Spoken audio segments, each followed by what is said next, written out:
Church, today we're going to be wrapping up our sermon series entitled, I Am, and I hope that you've been blessed by this specific series. You know, we talked about all the statements that Jesus made. You know, there were 7 times in the Bible where he made a statement where he said, I am, and then he described who he is to each and every one of us.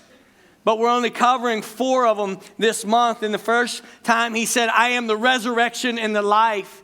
He made that clear to us. He said, I am the light of the world. And we talked about the good shepherd. And I want to show you something real quick just to affirm what it is that we said when he said that we are like sheep. And I think it might be up there. I don't know. Maybe not. There it is. I want you to see this real quick. This is you.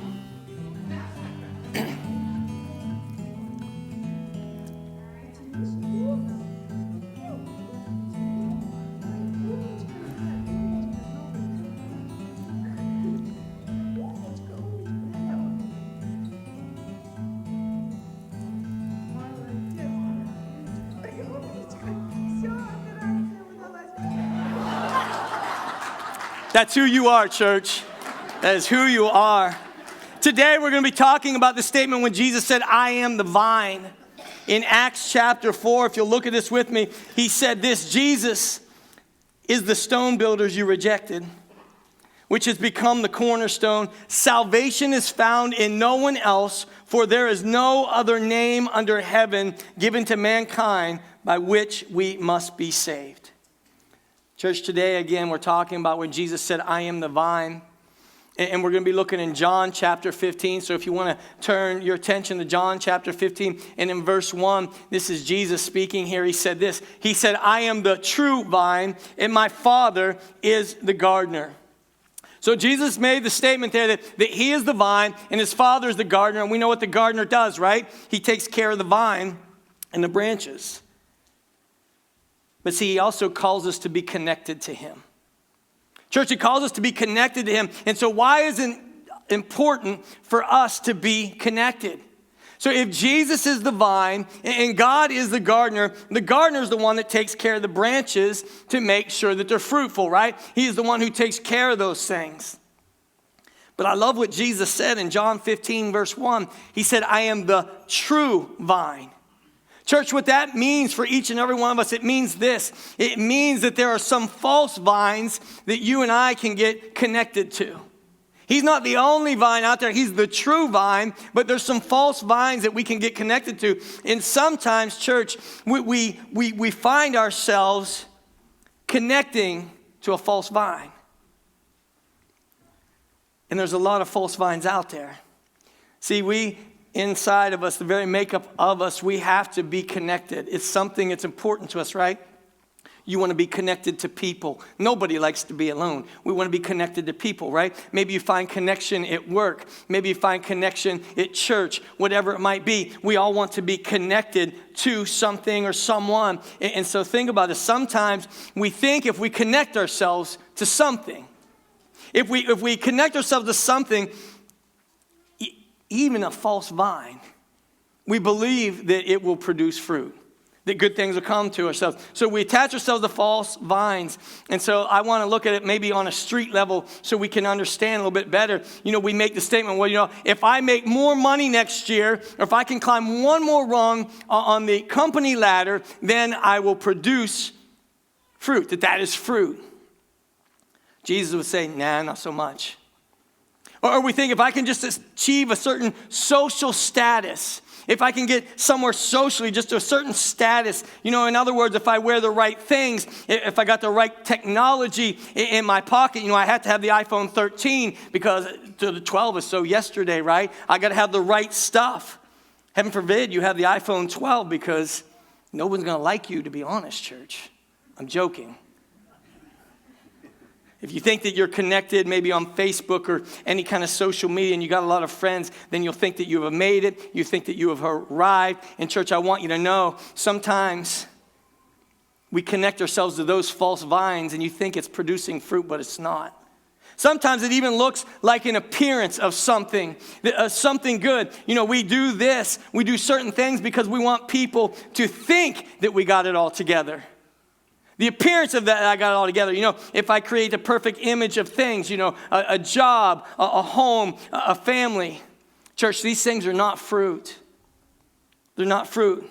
Connecting to false vines is the worst thing that you could do. It produces false fruit. And it makes you think you're okay. So the first point I want to get across to you today from John chapter 15 is this: staying connected produces fruit. Check out verse 2 through 4. It says this: He cuts off every branch in me that bears no fruit, while every branch that does bear fruit, he prunes so that it will be even more fruitful. You are already clean because of the word I have spoken to you. Remain in me, also I remain in you. No branch can bear fruit by itself. It must remain in the vine. Neither can you bear fruit unless you remain in me. And church, I want you to understand what that means. We must remain in him, in Christ Jesus. When we remain in him, he remains in us.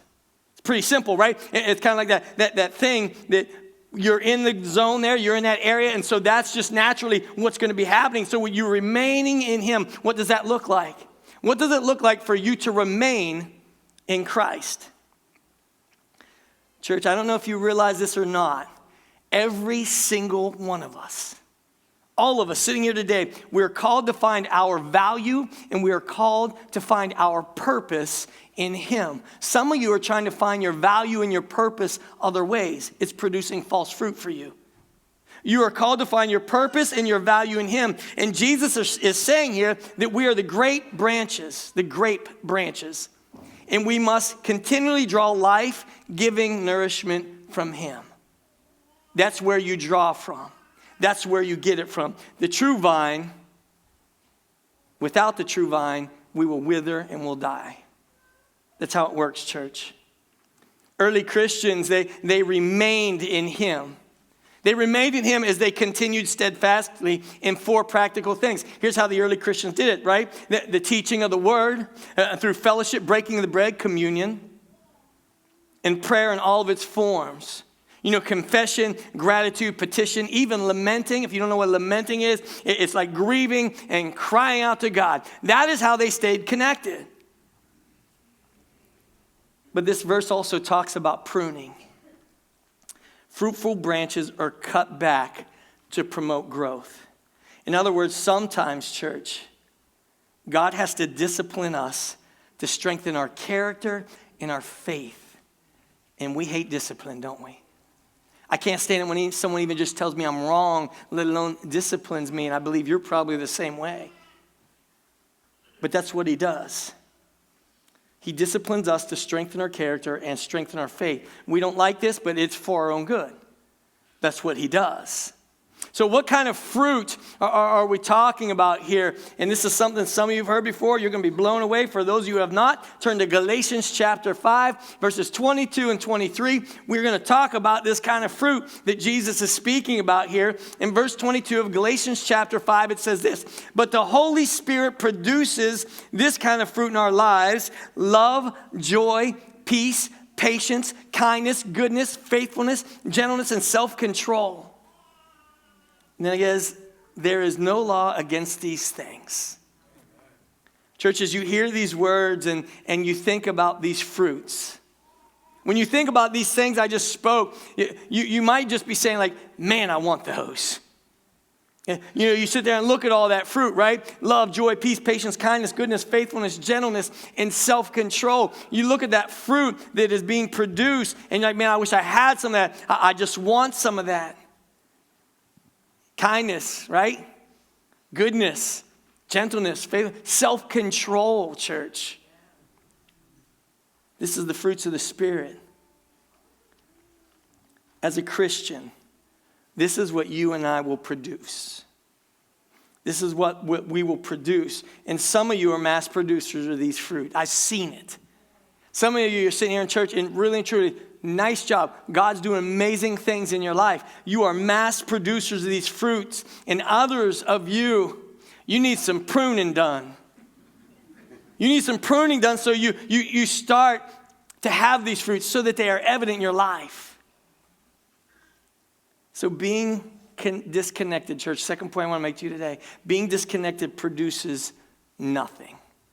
Check out John chapter 15, if you will, go back there with me.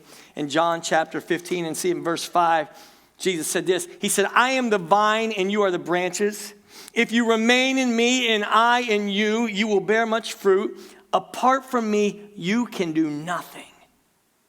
Church, I want you to know those words jumped out of the page at me this week when I was deciding which one of the I am statements to preach on. This verse was very powerful for me, and I don't know if it's powerful for you or not, but he said right there, apart from me, you can't do anything. You can't do nothing at all. That piece of that verse, do you realize, church, you and I, we have free will, don't we? We have free will in our lives, and each and every one of us, you can decide what you're going to do. You can. We can even break our fellowship.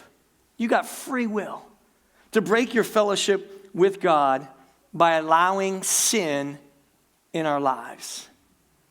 You have free will to do that. And I'm talking about maybe by worldliness. Man, I think Christians today, a lot of us are struggling. We're struggling in big time. We're just like the rest of the world. And we're called to be different. The Bible tells us to be different, right? In Romans chapter 12, it says, do not conform to the patterns of this world. We're called to be different, but some of us, you know what we like to do? We kind of like to dip our toes into the things of this world, don't we? You know, we'll kind of dabble in a little bit. At least I ain't like the rest of them. I'm not fully in. But by stepping out of the will of God and not trusting in him for who he is and what he says he's going to do, you become disconnected. Church, you will become disconnected. I'm talking about not trusting him, not trusting in his word. See, we have this thing, these things going on in our lives, don't we? Each and every one of us. And how many times have you called on God to kind of fix it? You're like, Lord, you know what's going on. The Bible tells me, your word tells me, Lord, you know even the things of my heart. And I need you, Lord, to take care of this. Sometimes we're even kind of snarky with God, aren't we? Like, God, I know you know what's going on. I know you see these things going on in my life. Where are you at? Where are you going to fix it? Maybe for some of you today that God is calling on you to do something. And I believe he is. That he's calling you out and he's telling you to do something. And you know what? What do we typically do? You remember when God called Moses out, right? When he was in the desert, he's hiding out, tending sheep for his father-in-law. God comes to him in the burning bush, says, Moses, this is what I want you to do. And he starts making excuses. Oh, why don't you get somebody else? I'm not good with speeches. Hey, you want me to go talk to my ex-daddy? No, I don't think so. I'm not eloquent with words is what he said. And you know what, church? So many times, myself included, God will call on us to do something. And he'll say, here's what I have for you. Here's what I want you to do. And do you realize when God calls you to something, he's going to see it through. He will give you everything that you need, but yet we still, right? We make those excuses to him. Church, God is not surprised by anything. You know, God calls you to do something. You're like, Lord, I got 5 kids. He knows you got 5 kids. He gave them to you, okay? He knows. He knows. Or like, Lord, my job's busy. He knows your job is busy. He's not surprised by any of these things. He sees what you're doing. He knows all the things that you're doing. He even knows the things that you are doing that are not important. And he still calls you out. Reminds me of a story in the book of Numbers. If you want to turn there in Numbers chapter 11. In this story, it's the story of Moses, right? He was leading the Israelites out into the desert, and they were complaining, man. They were chronic complainers. I can't even imagine being in Moses' shoes. Every time someone coming up, just talking about something they need, something they want. How come we don't go back? We had it better in Egypt, right? Chronic complainers these guys were. And they were complaining because they wanted meat. They wanted meat. And Moses was like, yeah, what now, you crybabies? What do you people want now, right? And God was like, those complainers, they want meat. They want meat. I'll give them so much meat, it's going to be coming out of their nostrils. That's what God was going to do. So Moses goes to God, and he's like, hey, God, we're out here in the desert. We're out here in the desert, and there isn't much meat around. In case you didn't notice, Lord, there's not enough meat around here. And I'm not quite sure, God, how you're going to do this. Basically, that's what he said. I'm not sure, Lord, how you're going to take care of this. And he was offering up excuses. And check out what God says to Moses in Numbers chapter 11, verses 21 through 23. It says, but Moses said, here I am among 600,000 men on foot, and you say I will give them meat to eat for a whole month. And so Moses is basically saying to God, well, let me tell you what the situation is. He already knows. Verse 22, would they have enough if flocks and herds were slaughtered for them? Would they have enough if all the fish in the sea were caught for them? And the Lord answered Moses, is the Lord's arm too short? Now you will see whether or not what I say will come true for you. Boy, God put him in his place pretty quick, didn't he? You're saying my arms are too short? That I can't do that? That I can't provide? Church, by no means is God's arms too short. No way are his arms too short. And for us, church, when God begins to do something special or even supernatural, you ever seen God do the beginnings of things in your life? It might be something simple. It might be something wow. And you recognize it. Church, you realize when you recognize God's hand at work, there's a little blossom of fruit that begins to appear in your life, and it's called faithfulness. You begin to have faith because you see him doing something. It's just a little one. You don't call it fruit yet because it's so small, but church, it's the start of something. God always starts somewhere, doesn't he? He always starts somewhere. And maybe, church, maybe for you, this little fruit began to appear in your life of faithfulness. Maybe it's because it's a sermon you heard. Maybe it's a scripture. You're just randomly reading the Bible. And this scripture, it jumped out of the page at you. Maybe you've seen a glimmer of hope in a situation in your life. Maybe, church, just maybe, you're staying connected, but there isn't a lot of fruit right now. Maybe you got a friend that you've been praying for, and it seems the more you pray, the deeper it goes for them. You ever had that experience in your life? And you're like, what's going on, God? Where are you at? Where's your hand in all this? Maybe it's that sense of anger. Some of you struggle with that, right? It's that sense of anger that you're easily angered over the tiniest things. Man, it's driving you crazy. You're like, why can't I get over this? Maybe it's that selfishness inside of you.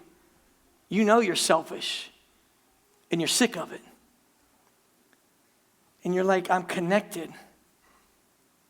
But where's that fruit? Maybe it's a lust problem that you've got going on in your life.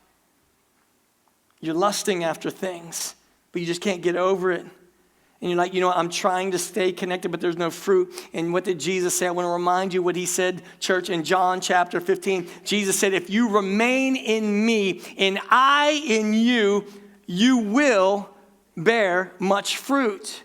So that means right there, that statement that Jesus made, that means there is 100% chance of fruit in this deal. He didn't say that you might bear fruit. He didn't say maybe you will bear fruit. He said you will, but we have to remain in him. And in our ADD society that we have, right? We have a hard time remaining in something when we don't see it instantly. Right? If you're praying about God to do something, if he don't do it the next day, you're off down another trail. But he says, you remain in me. You have to remain in me. So when your family member walks away, church, you remain in him and you continue to pray for that person. We have to stay connected. We have to stay connected to the vine. And staying connected, church, is critical. It's critical. Because what did he say in John chapter 15, verse 5? Apart from me, you can't do anything. You can't do nothing. So I want you to look with me now, John chapter 15, verse 6. Jesus speaking again. He said, if you do not remain in me, you are like a branch that is thrown away and withers. Such branches are picked up, thrown in the fire, and burned. So church, that is not a good day in any single way to be that branch. It's not good for that. See, when we are not connected, when we are producing nothing, what can happen? We'll be pruned. We disconnect. And you know what happens a lot of times, church, when we disconnect from him, when we do not remain in him and he does not remain in us? We begin to look on other people and we find ourselves in like a very judgmental state. That's exactly what we do. You know, in church, we'll sit there and pick things apart. You know, my parents both, they taught us all the time, you never make those statements like, I will never. I remember my parents beating that into our head when we were teenagers. And I have one family member, he was the king of the I never statements. He ate every one of them. He did. And we make those statements like, I am never, and then you say it. You know, maybe you made the statement like, I'm never going to have an affair like so-and-so. Then you find yourself in one. And you're like, what happened? You know, how did I get here? It's because you were disconnected from the vine. You know, this is a famous one for all of us parents. If you haven't made the statement yet, please don't. It will haunt you. My kid is never going to act like that. I promise you'll eat that statement real quick, usually within 24 hours. Heard that before. You know, I'm never going to put my job in front of my family like Jimmy does. The next thing is you miss so many games of your kids' sports that you don't even know what team they play on anymore. For baby Christians, listen to me. If you are a baby Christian, you've got to stay connected because the enemy can lead you away from the Lord so fast. That's why discipleship is important in the church. Church, we can all of us can find ourselves so deep in. You really can, to the point where you're like, what's going on? Or like, what did I do? Or how did I get here? Church, listen carefully. If you don't get anything out of this sermon today, I really and truly want you to get this. If you're writing stuff down, make sure you write this down. Any one of us is capable of anything, church. Anything when you are disconnected from the Lord. You are capable of anything when you're disconnected. When you don't have him as your primary source in your life. All of us are capable of anything. See, you've got to stay connected. It's important. So how do we stay connected? How do we stay connected to the vine? There's lots of ways to stay connected. I'm going to give you all the churchy answers real fast. Just boom, boom, boom. I'm going to fire them at you. Prayer, absolutely. You stay connected to the Lord through prayer. Worship, worship song. You all got that one jam that you and the Lord's jam, right? That one worship song gets you every time. You keep listening to that. That will keep you connected for sure. Coffee with a friend. That one friend that you got that's willing to call you out. No matter, I don't care if you're mad at me or not. I'm going to tell you what it is. That one friend, that'll keep you connected for sure. You know that sunrise that breaks over the hills sometimes blows you away. You hurry up and take a picture, you put it on Facebook. Look at what God did. You bet. That is something else that can make you stay connected. How about when you're sitting up at 2 a.m. in the morning with that brand new baby and you're ticked? You be honest, you know it's the truth. And suddenly you have that moment, you look down at that cute little baby's face and you see what God made and created. And God loaned that baby to you. That's a loaner, by the way. That's his. And he loaned that baby to you. And you have that moment that you're connected. Church, there are so many ways to stay connected. See, the problem is this, is many times, we lack motivation to stay connected. We are not motivated enough to stay connected. You know what you got to do. You know exactly what you need to do, but you lack the motivation to do it. And so what does God say fundamentally that you and I need to do to stay connected? And it goes something like this. The very first one, this is so simple. I want you to write it down, but it's so simple. It's do what Jesus says. It's simple, right? You do what he says. For those of you who have a Bible, the red letter edition, you know exactly what Jesus said. It's easy to pick it out. You do what Jesus said. John chapter 15, verse 10, it says this: if you keep my commands, you will remain in my love, just as I have kept my Father's commands and remain in his love. That does not mean, make sure you do not confuse this one bit. It doesn't mean if you break one of his commands, you're out. That's people in the world that does that to you. They don't love you anymore because you did them dirty once. No. What he's talking about, if you keep my commands, you'll remain in my love. I'm talking about it encompasses you. It becomes part of you. It's who you are. If you keep my commands, you will remain in my love, just as I've kept my Father's commands and remain in his love. So you do what Jesus says, church. You know what? This has happened ever since kids got rooms. You can go all the way, I'll bet you all the way back to biblical times. How many of you remember that time you told your kid to go clean their room, right? You're sitting in the kitchen, you're like, hey, go clean your room. The kid leaves, comes back an hour later, and you look at your kid, and you're like, did you clean your room? And your kid says, you know what? I memorized what you said about cleaning the room. And you look at your kid again, you say, did you clean your room? Church, you see where this is going? And so you look at him and said, that is great. I'm glad you memorized it, but did you clean your room? And your kid looks at you and says, you know what? I got it tattooed right here on my arm in Hebrew. I tattooed it in Hebrew, what you said for me to clean my room, and I did that as a reminder, and so that everybody knows I'm supposed to clean my room. And you look at your kid and you said, yeah, but did you clean your room? And your kid looks at you and says, you know what? I got 4 friends together. We went to a coffee shop and you know what? We decided we were going to talk about what it meant when you said to clean your room. You know, we even studied the word in Greek, and the Greek word for clean your room is klinio, which means to clean in haste and to clean with much fortitude. Right? And you look at your kid and you said, yeah, but did you clean your room? And your kid said, you know what, dude, we went to a conference too.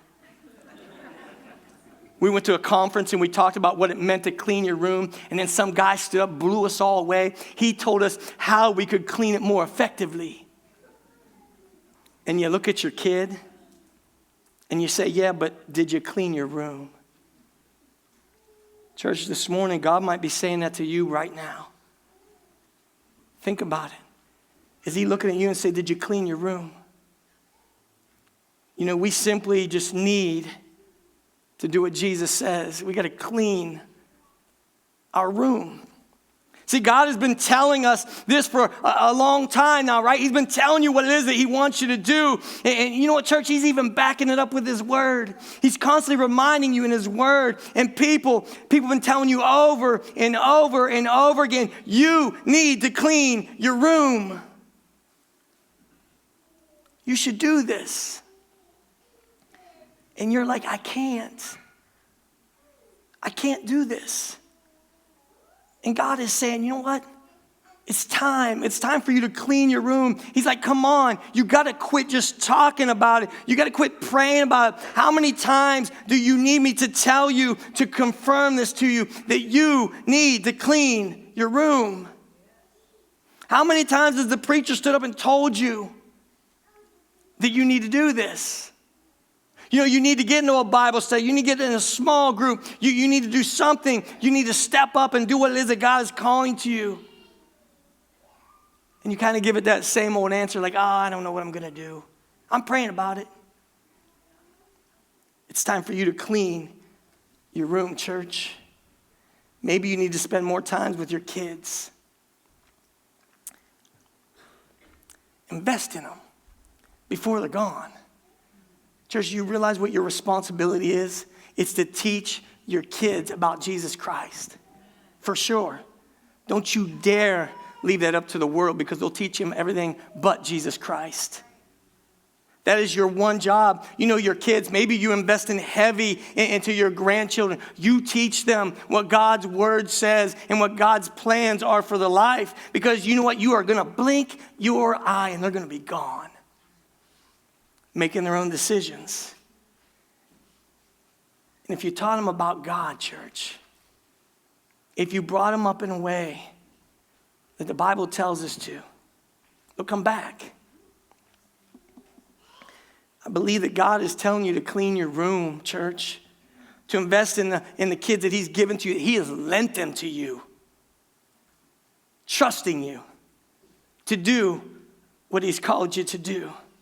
Maybe this morning God is telling you, you need to be selfless.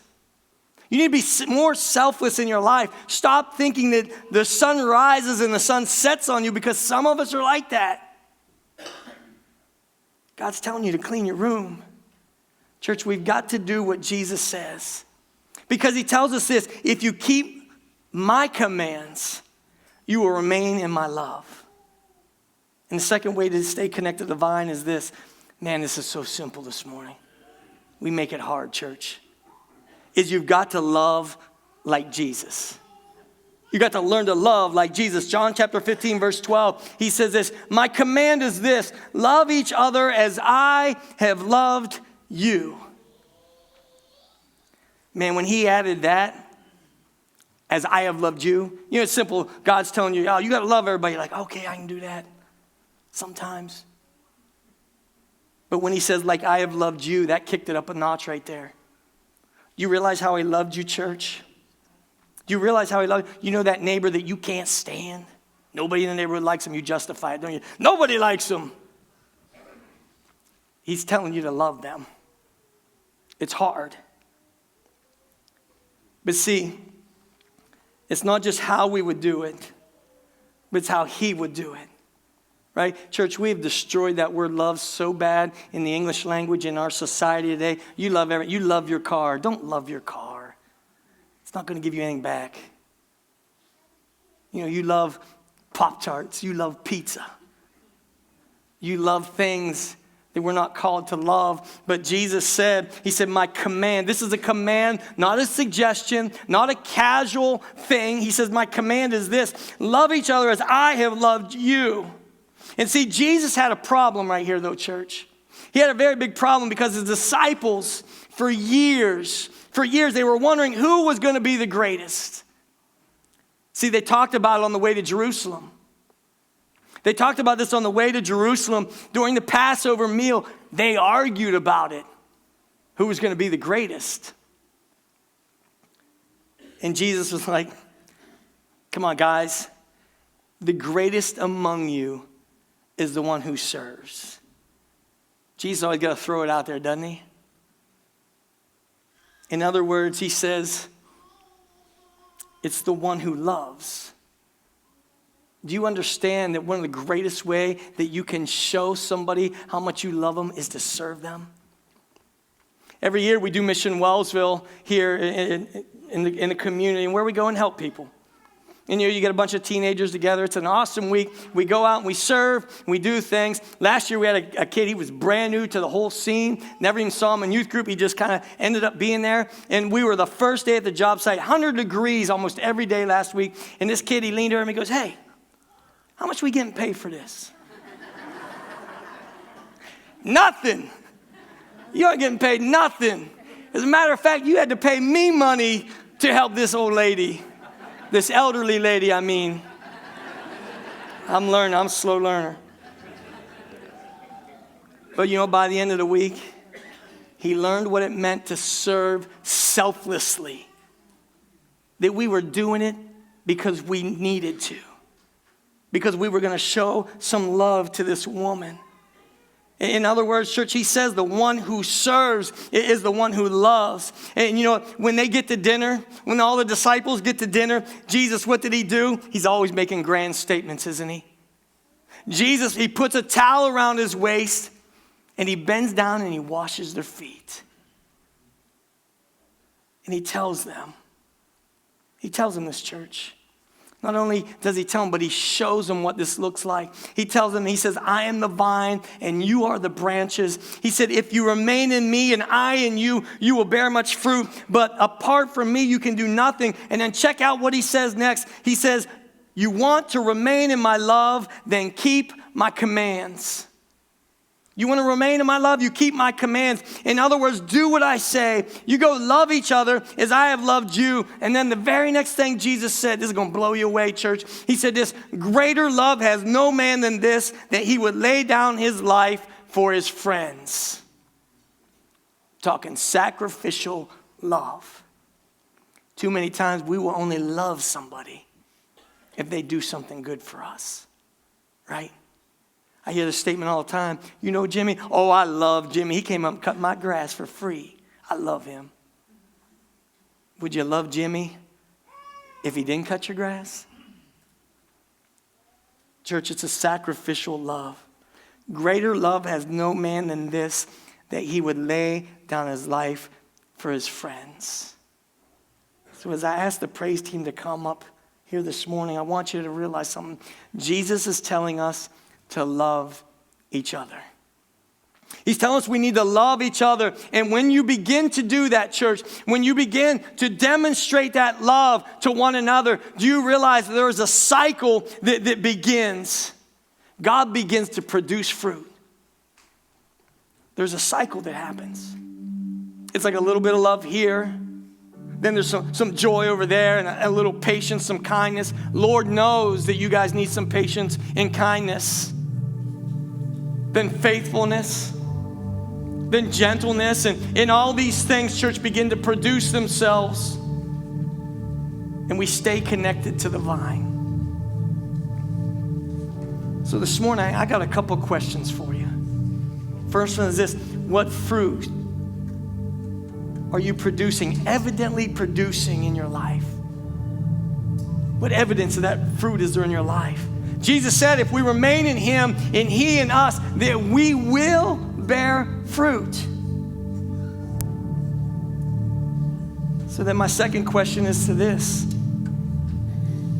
are you connected to the vine? Because he said apart from him, you'll do nothing. Apart from him, you'll do nothing. Some of you would say, I'm a follower of Christ. You're sitting here today and you're going to say, I'm a follower of Christ, but I need some help staying connected. I know what it takes to stay connected, but I just haven't done that. My advice to you this morning is this: you just need to be praying, God, give me the strength to stay connected. And when that conviction comes over your heart of the fact that you're not being connected, do something about it. Don't ignore it. And then I believe with all my heart there's some people that God brought here today so that you could hear the truth. So that you could hear the truth. Jesus says this: it is only in him the fruit of forgiveness can be found, church. That's the only place you can find forgiveness. And God knows, right? We have a sin problem, every single one of us. Romans chapter 3 tells us that we all fall short of the glory of God. And so I believe that there are some people here today that you are being convicted today. You know that you are not connected to the vine at all. And the reason that you are not connected to the vine is because you have never accepted Jesus Christ as your personal Lord and Savior. That is the only way to receive that fruit of forgiveness, is through him. And so this morning, if that's you, if you are feeling convicted and you know that you want to be connected to the vine, because apart from that, you can't do anything, church, I want to encourage you. Heed that call. You can come down front. Some of the elders will be down here. Kim will be down here. They will pray with you. You don't have to know the Bible. You don't have to have it memorized. All you got to know is this: that you're tired of the life that you're living, that you want something better, that you want that promise that God made to each and every one of us. And when you remain in his love, then he will remain in you. And it looks like this, church. You give your heart to him. You confess those sins that you got in your life. We all got them. You say, Lord, I need forgiveness. You admit who you are as a sinner, ask for forgiveness. You invite Christ into your heart. Let me tell you what that looks like. When you invite Christ in your heart, it means you do a reversal. You're no longer heading this way, you're heading back that way. You get rid of your old life and accept the brand new one he has for you. So this morning, if that is for you, if you're feeling it, I want to encourage you to come forward. We'll walk you through it. So how about it, church? Let's stand together. Let's sing, but I want to encourage you to respond this morning.